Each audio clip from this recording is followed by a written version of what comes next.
If you want to check out the whole show, hit the link at the bottom of the screen. It's available exclusively on odds.com. So let's get rolling. We're going to start with Knicks Cavs. And Knicks Cavs. And the only line I could find was brought to us by FanDuel with no total. The Cavaliers right now are 2.5-point dogs, plus 116 on the money line. Knicks 5-7, 3-3 on the road. The Cavaliers 5-7, 2-3 at home. Rocket Mortgage Fieldhouse in Cleveland, Ohio. Two teams with very slow pace. Knicks are last in the league, 96.71 possessions a game. Cavs 27th at 97.52 possessions a game. The Knicks have lost 4 straight. The first 3 they lost by double digits before losing to an undermanned Brooklyn Nets squad that was playing on the second half of a back-to-back on Wednesday. And it hurt. It hurt. I got plus 5.5. Wham got plus 6.5. Then the trade was announced. It goes down to 2.5, and Brooklyn wins by 7. And even then, you know what? I hate that shit so much. I hate when you've given up on a spot, and then you're starting to watch with a couple minutes left, and you're like, oh, wait a minute. Right. Holy shit, I got a chance here. I hate when gambling does that, and then it just knifes you right in the throat. Like false hope, motherfucker. Oh, God, little sharpened chopstick to the larynx. Ugh. This team is sinking fast. Yeah. And we talked about it on Wednesday because I said it when they were 5-3. I said, when's this boat going to take up water?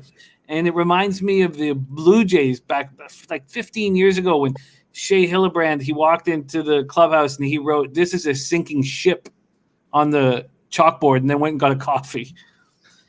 Randall went for 30 points. Barrett went for 20 points. Emmanuel quickly went for 19, and that's after scoring 10 points in the previous 4 games combined.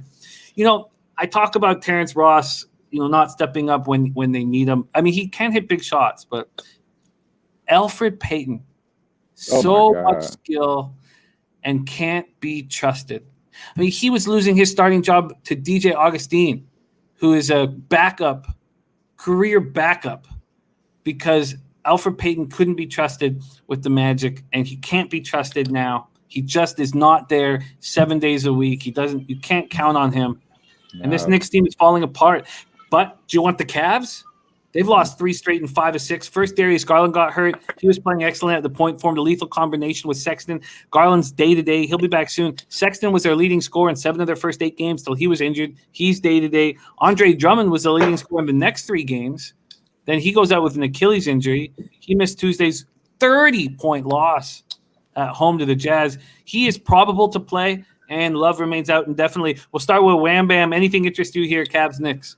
Yeah, this is a bum fight for sure, and I typically love this Cavs team, man. They play so much good defense, top 5 in defense this year. Really good defense, and they're getting Jared Allen back, man. I can't wait to see how that looks. But at this point, I can't take it, man. I can't take it.